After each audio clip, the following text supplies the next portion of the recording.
The Missing Link, Chapter 9. We nodded to Mr. Sutter and headed down to the basement. "We were this close," Hershey said, with his thumb and index finger barely apart. "Thanks for taking one for the team back there, Bill." "Maybe we should try to get Neil for taking my picture," I said. "Hey, didn't you hear Steve's dad? If we mess with Neil and Spo, there'll be consequences," Hershey said. I smiled wryly. "No, he didn't. He said not to mess with Spo again, but I just want to mess with Neil." Steve and Hershey frowned at me. "Forget it, Bill. Let's go to the pool and relax," Hershey suggested. Wait.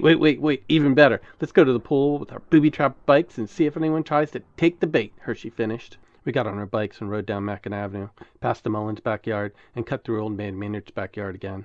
As we passed, Maynard came out yelling and waving his birdseed shotgun around again. But we hardly heard a word as we were pedaling fast towards the pool path. We parked our bikes behind the pool. Hershey looked at me sternly. "Now, don't peek at our bikes. We don't want to arouse the Deflator's suspicions." "Why are you only telling me? What about Steve?" I whined. "Well, he already knows. To be inconspicuous," Hershey explained. I looked at Steve, who was nodding. "Fine. Let's swim," I grumped. The pool that day was great. Georgianne Mills was the lifeguard on duty, and Georgianne lets us play kamikaze off the high dive. Finally, late in the afternoon, Hershey said, "Let's get a snack." "I'm out of money," I moaned. Hershey motioned towards his bikes. "Let's snack at Steve's house." We ran around to the back of the pool to get our bikes. "Yes! They're deflated!" I yelled. Hershey turned to me. "Shh, Bill, we're not supposed to be excited about that." I looked back to my bike. Oh no, red paint was spattered all over my bike frame. "Wait a minute, look at my Stingray! The frame is ruined!" "It's not ruined," said Hershey. "It just died." "Look at it," I said. "It's all spattery. Will it come off?" I huffed. "The dye's quite permanent," explained Steve. I was mad. "Why didn't it happen to your bikes?" Steve looked at me sympathetically. "Bill, the air release from the valve stem is dependent on many factors such as speed of release, accuracy of valve stem pressure. Maybe the Villianous Deflator did yours first and was in a hurry." "I know it sucks, but what can we do?" "Just paint over it," Hershey said. "I have some black spray paint left over from the go-kart."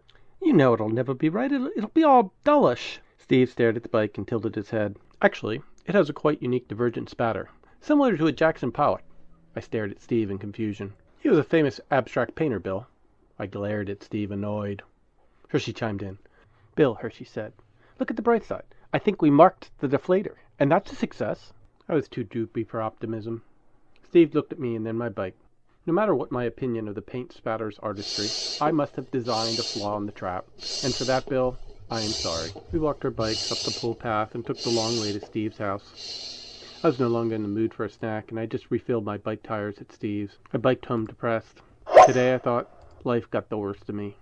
I parked my bike behind the barn so my siblings wouldn't see the crazy paint and tease me. I went straight up to my bedroom without dinner. Later, my mom knocked on my door just before lights out. "Bill, we missed you tonight at dinner, so I brought you a plate of pork chops and lima beans." I hate pork chops. I loathe lima beans. Finally, something's good happened to me. I missed dinner, I thought. "Mom, my stomach's upset. I'm not hungry," I moaned. "Well, in that case, I'll give the cookie to your father," she said, and she closed the door.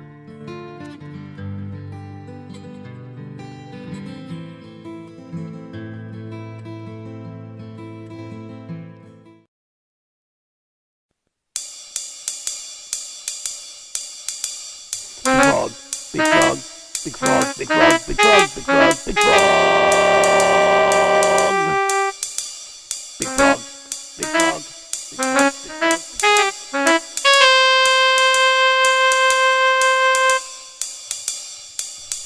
Chapter 10. The Villianous Deflator Strikes Again. The next day was June 21st, the summer solstice. After painting my bike black at Hershey's, we went to the pool again, and had a fantastic time. We didn't notice anything unusual until we went to bike home. Behind the pool house, we found out the Villianous Deflator had struck again. "We forgot to trap our tires," I sighed. "I didn't forget," Steve said. "I figured we already marked him, and I didn't want to have to paint Hershey and my bike too." I looked at him, extra annoyed. Well, we pushed our bike with flattened tires back to Steve's house from the pool. "This just needs to stop," I whined. Steve shook his head in agreement. "The culprit is relentless and quite obnoxious, but if he's so smart, he would have stopped," Hershey explained. "Yes, his tenacity will lead to a misstep. No one is perfect," Steve explained. As we crossed through Maynard's garden, Hershey pointed at Old Man Maynard. There was Maynard in the middle of his garden, hugging Athena. "We got him," said Hershey. "Quick, let's hide in the corn. I want to hear what he's saying." We dumped our bikes, and we hid in the corn. "I can't hear anything," I whispered. A tried to creep through the corn, but it was hard to be quiet. Suddenly I stepped on dried-out cornstalk. Crunch!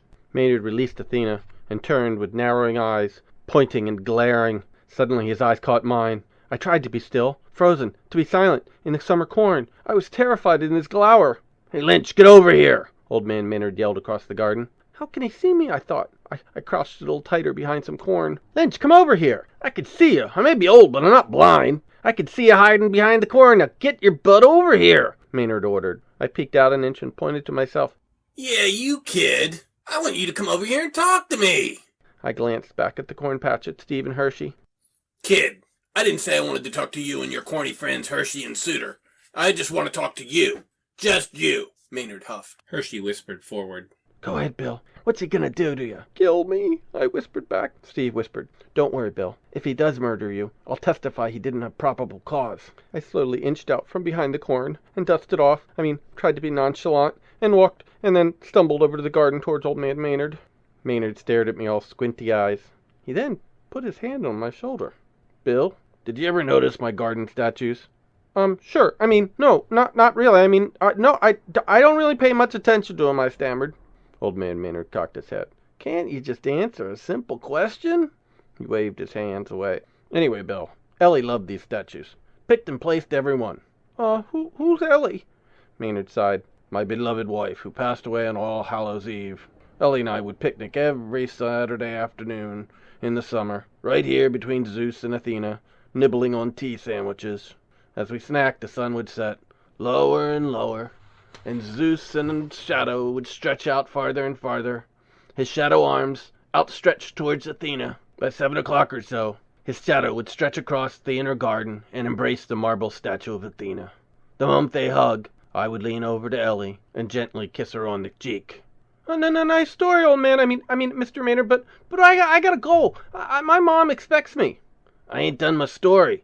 You stay, and you have your mom call me if there's a problem." Maynard paused and scratched his chin. "Oh yeah, so you want to know something funny?" He looked at me as if he expected me to say yes. I did not actually want to know anything he could possibly tell me about marble statues or Zeus or Athena or kissing or nothing. I just wanted to leave, but instead I said, "What?" "For the past 2 weeks, these marble statues have had a mind of their own. They seemingly have been coming to life each night, and they inch forward, Zeus closer to Athena, Athena closer to Zeus. So close they are now that Zeus's shadow's hug happens at 2:30 in the afternoon, not 6 or 7 o'clock. At first I thought I was mistaken. They couldn't be moving. I must have bumped them. But after 4 days, I started to know. And 2 weeks now, and I'm sure," Maynard announced. Sure of what?" I asked. I was starting to calm down and smile inside because I knew the secret. Don't chuckle, I thought. I went into my dead groundhog's chant in my brain. That's my chant that makes me not smile. "That Ellie is calling to me. She's calling to me from her ether.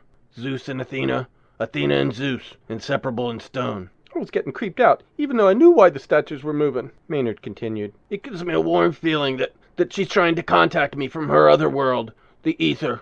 So much so that I want to be with her more than anything. I mean anything." "Oh man, I thought we had driven him over the edge."